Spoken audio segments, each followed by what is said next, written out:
রাত তখন 2:33। আপনি হয়তো আপনার কম্বলের তলায় শুয়ে ফোন ঘাঁটছেন, বা হয়তো খিদে পেয়েছে বলে ফুড ডেলিভারি অ্যাপটা জাস্ট ওপেন করেছেন। টেকনোলজি আমাদের জীবনকে ঠিক এতটাই সহজ করে দিয়েছে, তাই না? একটা ক্লিক আর খাবার চলে আসে আপনার দরজায়। কিন্তু আপনি কি কখনো ভেবে দেখেছেন ওই খাবারটা কে নিয়ে আসছে, বা ওই খাবারটা আসলে কার জন্য আসছে? আজকের গল্পটা ঠিক এমনই একজনের, যার জীবনে একটা ছোট্ট নোটিফিকেশন ডেকে এনেছিল এক অশেষ অন্ধকার। শহরের বুকে লুকিয়ে থাকা এমন কিছু রাস্তা যা গুগল ম্যাপসে থাকে না, আর এমন কিছু কাস্টমার যারা মানুষের পৃথিবীর তো কেউ নয়। সো ওয়েলকাম টু কালপ্রস্ত। আর হ্যাঁ, গল্প শোনার আগে হেডফোনটা লাগিয়ে নিন, কারণ আজকের গল্পের শেষে আপনি আপনার ডোরবেল বাজলে দরজাটা খোলার আগে অন্তত দুবার ভাববেন।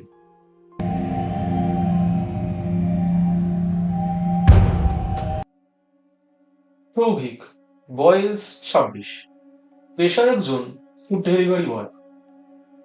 সেদিন রাতে কলকাতায় বৃষ্টিটা যেন থামতেই চাইছিল না। বাইপাসের ধারে একটা শেডের নিচে বাইকটা দাঁড় করিয়ে সৌভিক ভাবছিল, আজ আর ডিউটিটা করবে না। শরীরটা ভালো লাগছে না, আর রেইনকোট ভেদ করে ঠান্ডাটা যেন হাড়ের ভেতর ঢুকে যাচ্ছে। সে পকেট থেকে ফোনটা বের করে গো অফলাইন বাটনটা চাপ দিতে যাবে, ঠিক তখনই একটা নতুন অর্ডার। পেমেন্ট অ্যামাউন্টটা দেখে সৌভিকের চোখ কপালে উঠল। সাধারণ ভাড়ার থেকে প্রায় 3 গুণ বেশি। টিপসি দেওয়া আছে 500 টাকা। লোকেশন পুরনো নর্থ ক্যালকাটা, বাগবাজারের কাছে একটা গলি। নামটা অচেনা, রাজমহল লেন। টাকার লোভ আর কৌতূহল মানুষের যে পতনের মূল কারণ, সৌভিকও ব্যতিক্রম ছিল না।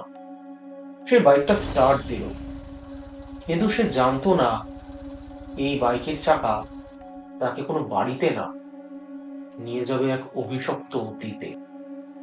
বাইপাস থেকে শ্যামবাজারের রাস্তাটা চেনা, কিন্তু শ্যামবাজার মোড় পেরোনোর পর থেকেই পরিবেশটা কেমন যেন পাল্টে যেতে লাগলো। রাস্তার স্ট্রিট লাইট গুলো এখানে হলুদ নয়, কেমন একটা মরা সাদা রঙের। আর সব থেকে অদ্ভুত ব্যাপার, রাস্তায় একটা মানুষ তো দূরে থাক, এমনকি কোনো কুকুর বা বেড়ালও চোখে পড়ছে না। শুধু বৃষ্টির আর সৌভিকের বাইকের ইঞ্জিনের আওয়াজ। সৌভিক মোবাইলের ম্যাপের দিকে তাকালো। নীল লাইনটা তাকে নিয়ে যাচ্ছে গঙ্গার ঘাটের দিকে, যেখানে পুরনো সব গোডাউন আর ব্রিটিশ আমলের জরাজীর্ণ বাড়িগুলি দাঁড়িয়ে আছে। হঠাৎ জিপিএসটা চিৎকার করে উঠল, রিক্যালকুলেটিং, রিক্যালকুলেটিং। সিগন্যালটা ফ্লিকার করছে, ম্যাপের কাঁটাটা গোল গোল ঘুরছে। সৌভিক বাইকটা থামালো। সামনে একটা সরু গলি, দুপাশে ইটের ফাঁদর বের করা দেওয়াল। গলির মুখে একটা পুরনো মরচে ধরা সাইনবোর্ড, তাতে আচ্ছাপ করে লেখা রাজমহল লেন। গলির ভেতর থেকে একটা অদ্ভুত গন্ধ ভেসে আসছিল, ভেজা মাটি আর তার সাথে পচা ফুলের গন্ধ। ওই যেমনটা শ্মশানে পাওয়া যায়। গলিটা এত সরু যে বাইক নিয়ে ঢোকা মুশকিল। সৌভিক বাইকটা গলির মুখেই লক করে খাবারের প্যাকেটটা হাতে নিয়ে হাঁটা শুরু করলো। 13/B, এটাই বাড়ির নম্বর। কিন্তু বাড়িটা দেখে সৌভিকের বুকের ভেতরটা ছ্যাদ করে উঠল। এটা কি কোনো মানুষের বাড়ি, না কোনো ধ্বংসস্তূপ? দোতলার কার্নিশে বট গাছ বুঝিয়েছে, জানলার কাঁচগুলো সব ভাঙা, যেন অন্ধের মতো ফ্যাল ফ্যাল করে তাকিয়ে আছে রাস্তার দিকে। চারিদিক নিঝুম, শুধু বাড়ির ভেতর থেকে খুব হালকা একটা ঘুঙুরের আওয়াজ আসছে। রৌভিক পকেট থেকে ফোনটা বের করে কাস্টমারকে কল করলো। রিং হচ্ছে। হঠাৎ দোতলার ওই ভাঙা জানলাটার ভিতর থেকে একটা নীলচে আলো জ্বলে উঠলো। আর ঠিক সেই মুহূর্তে ফোনটা রিসিভ হলো।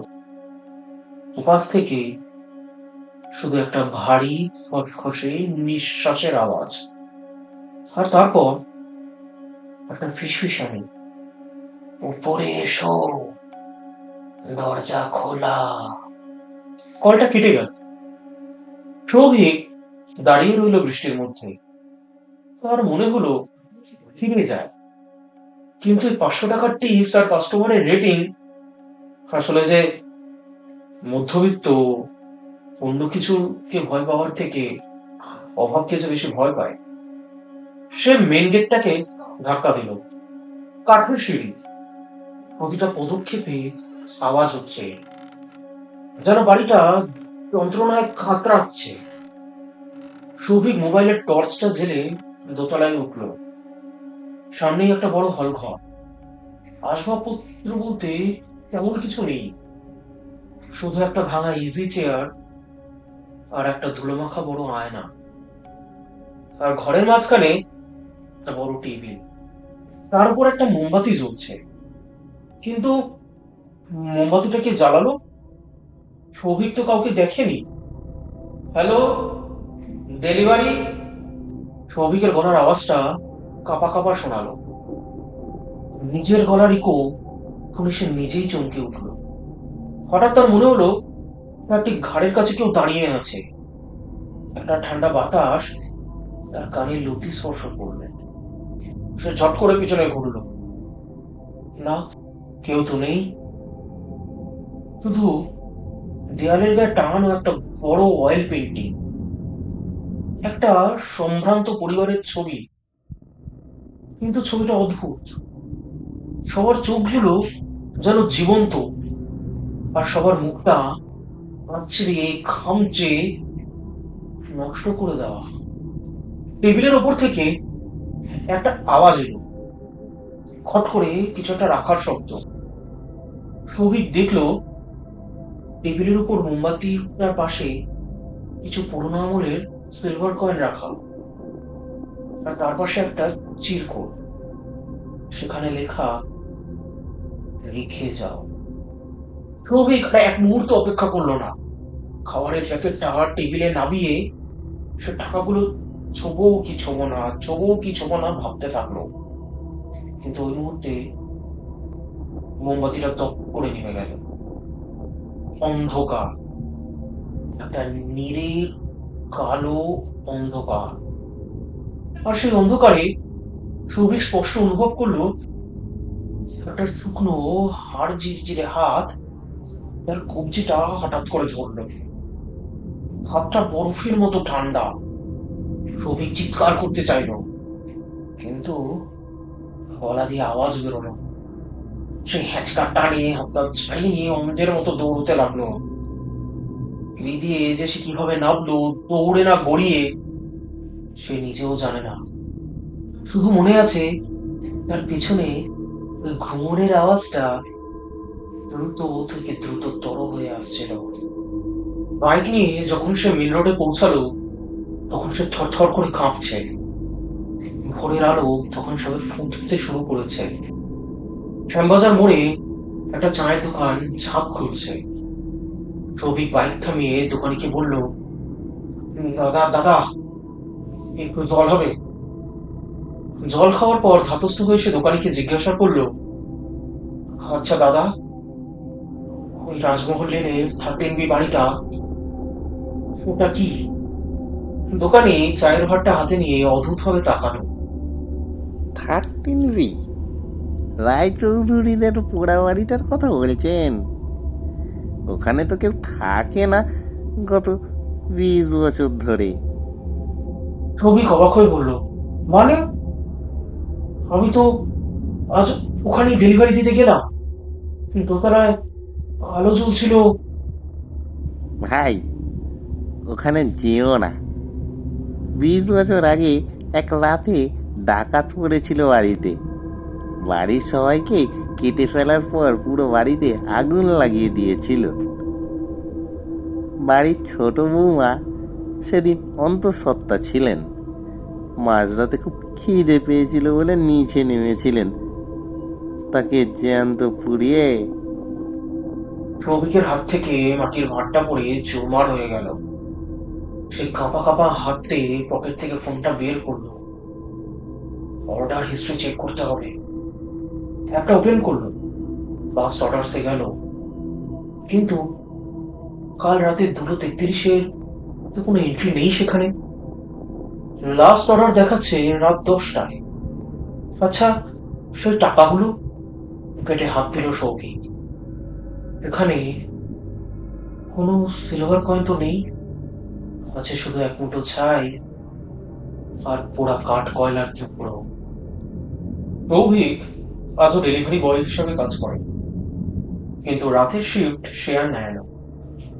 বৃষ্টি পড়লে সে চমকে ওঠে। আর যদি কখনো বাইপাসে সে রাস্তা ধরে যেতে হয়, সে ওই গলির দিকে ফিরেও তাকায় না। তবে একটা জিনিস আজও তার হাতে থেকে গেছে। সেদিন রাতে সেই বরফের মতো ঠান্ডা হাতটা তার হাতে যেখানে পড়েছিল, সেখানে 5টা আঙুলের পোড়া দাগ আজও দপদপ করছে।